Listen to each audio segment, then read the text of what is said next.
Hello friends, welcome back to my channel. আমার আরও একটি ব্লগে তোমাদের সবাইকে স্বাগত জানাই। তো বন্ধুরা, তোমরা সবাই কেমন আছো? আশা করি ভালোই আছো, আর আমিও আছি ভালো। তো বন্ধুরা, এর আগের ব্লগে তোমরা দেখতে পেয়েছিলে যে আমরা একটা ধাবাতে লাঞ্চ করেছি। তো লাঞ্চ করে এখন চলে এসেছি কসবা কালী মায়ের মন্দির দর্শন করার জন্য। দেখতে পাচ্ছ, তো বলেছিলাম না চল একটা জায়গায় আসবো, তো সেটা হচ্ছে কসবা কালী মায়ের মন্দির। তো এটার ভিডিও আমার আরও আছে, এই মায়ের মন্দিরের ভিডিও, তো ভাবলাম আরও একবার শেয়ার করি তোমাদের সাথে। দেখতে পাচ্ছ এখানে গাড়ি পার্কিং করা আছে, আর এখানে রেস্টুরেন্টও আছে। তো বন্ধুরা, ভিডিওটা তোমরা স্কিপ না করে দেখো, আশা করি তোমাদের ভালো লাগবে। যদিও আমি অনেকদিন পর পর ভিডিও দিচ্ছি, তো তোমরা ভিডিওটা ফুল ওয়াচ দিও। আর দেখো এখানে মায়ের পুজোর সামগ্রী এখানে কেনা হয় এই দোকানগুলো থেকে। তো আমরা তো দর্শন করতে এসেছি, পুজো দেব না, এই জন্য জিনিস কিনিনি। তো এখানে ডাব, বিভিন্ন রকমের ফল, আর দেখো ভাজাভুজি করছে। তো এখানে হাটও বসে, ইন্ডিয়া থেকে বাংলাদেশ থেকে ইন্ডিয়ার লোকেরা আসে, হাট বসে, কিন্তু এখন হাটটা বন্ধ হয়ে গেছে। আর দেখতে পাচ্ছ এটা বহু পুরনো একটা বট গাছ, আর বট গাছের নিচে বসার জায়গাও আছে। তো এবার চলে এসেছি দিঘির সামনে। এখানে পিকনিক স্পটও হিসেবেও ধরা হয়। তো এটা কমলাসাগর নামে পরিচিত এই দিঘিটা। ত্রিপুরার মহারাজা ধন্যমাণিক্য তার স্ত্রী কমলা দেবী নামে দিঘিটা তৈরি করেছিলেন, এই জন্য কমলাসাগর নামে পরিচিত। আর ওই পারে হচ্ছে বাংলাদেশ বর্ডার। তো কাঁটাতারের বেড়া দিয়ে লাগানো আছে। আগে যখন আমরা আসতাম তখন ওই পার থেকে বাংলাদেশের ট্রেন দেখা যেত, কিন্তু এখন আর দেখা যায় না কাঁটাতারের জন্য। আর দেখো এই পাখিগুলি খুব সুন্দর। এই যে দেখতে পাচ্ছ, অনেকক্ষণ যাবত এই পাখিগুলো উড়ছে, বেশ ভালো লাগছিল দেখতে। এই যে দেখো কি সুন্দর লাগছে।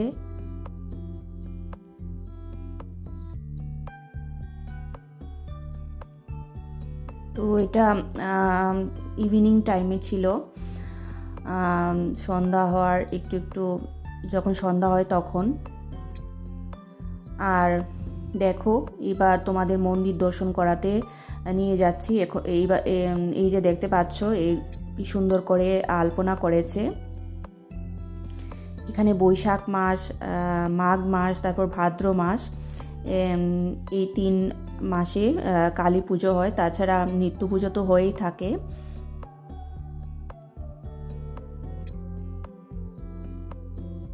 তো এখানে হোটেল, চারপাশে হোটেল আছে। আর এই দেখো এই দোকানগুলো থেকে মায়ের পুজো সামগ্রী, তারপর পেড়া, ধূপকাঠি, ক্যান্ডেল, এসব কেনা হয়। দেখো মায়ের মন্দির অবধি এই আলপনাগুলি করা হয়েছে। তো ভাদ্র মাসে এখানে খুব বড় মেলা হয়, বিভিন্ন তীর্থযাত্রীরা এখানে আসে মেলা দেখার জন্য, খুব ভিড় হয় তখন। তো এটাও টুরিস্ট স্পটের মধ্যে একটা ত্রিপুরার। এই যে এইগুলি দেখতে পাচ্ছ, এগুলি রেস্টুরেন্ট, আর দুপাশে স্কাল্পচার। তো এই স্কাল্পচারের মধ্যে মহারাজাদের মূর্তি আছে, মূর্তিগুলি এখানে দেওয়া আছে, খোদাই করা আছে। আর দেখতে পাচ্ছ মন্দিরের সামনে চলে এসেছি, কি সুন্দর লাগছে দেখতে। তো এই লাইটগুলো নতুন করেছে, আমরা যখন আগে এসেছি তখন দেখিনি এই লাইটগুলো। এই যে দেখতে পাচ্ছ বিভিন্ন ত্রিপুরার মহারাজাদের এখানে মূর্তি খোদাই করা আছে স্কাল্পচারের মধ্যে। আর এটা হচ্ছে বলি স্থান। তো এবার মন্দিরের সামনে চলে এসেছি, এই যে এখানে বলি দেওয়া হয়।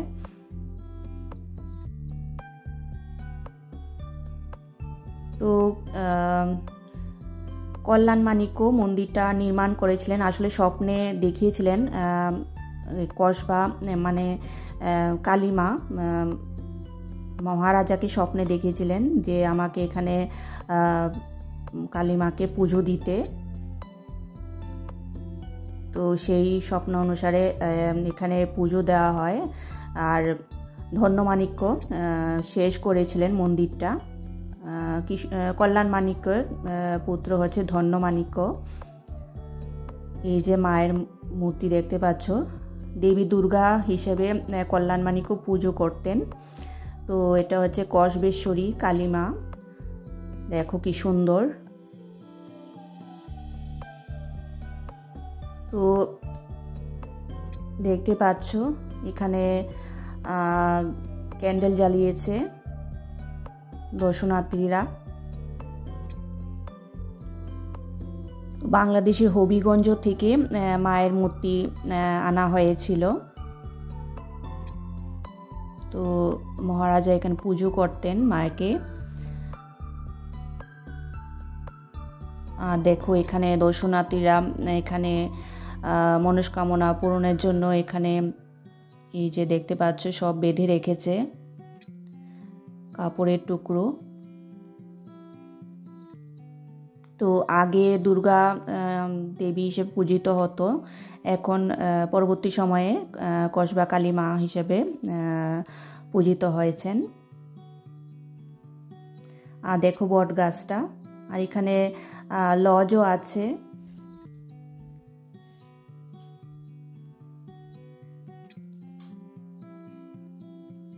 তো এখন দেখো আমরা মায়ের দর্শন করে এবার চলে এসেছি চা খাওয়ার জন্য সবাই।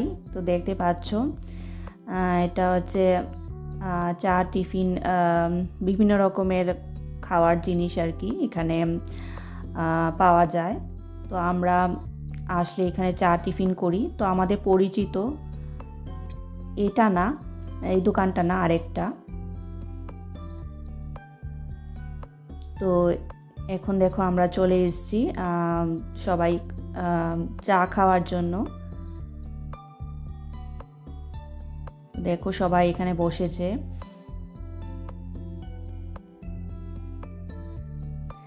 তো বন্ধুরা, আমার ভিডিওটা পিকনিকের ভিডিও আমি এখানেই শেষ করছি। তোমাদের কাছে কিরকম লেগেছে তোমরা কমেন্টস করে জানিও। যেহেতু অনেকদিন পর পর ভিডিও দিচ্ছি, এডিট করতেও টাইম লাগছে। তো পিকনিকের ভিডিও এখানেই শেষ হলো, এই পার্টেই শেষ হলো। তো আমি নেক্সট পার্টে আরও নতুন ভিডিও নিয়ে আসব তোমাদের সাথে শেয়ার করার জন্য। তো দেখো এখন চা খেয়ে আমরা বাসে বসে গেছি। তো বাস চালু হয়ে গেছে, দেখো বাস চলছে। তো বন্ধুরা, নেক্সট ব্লগে তোমাদের সাথে আরও একটা নতুন ভিডিও নিয়ে আসব। তোমরা ভালো থেকো, সুস্থ থেকো, আর আমার পাশে থেকো। Thank you.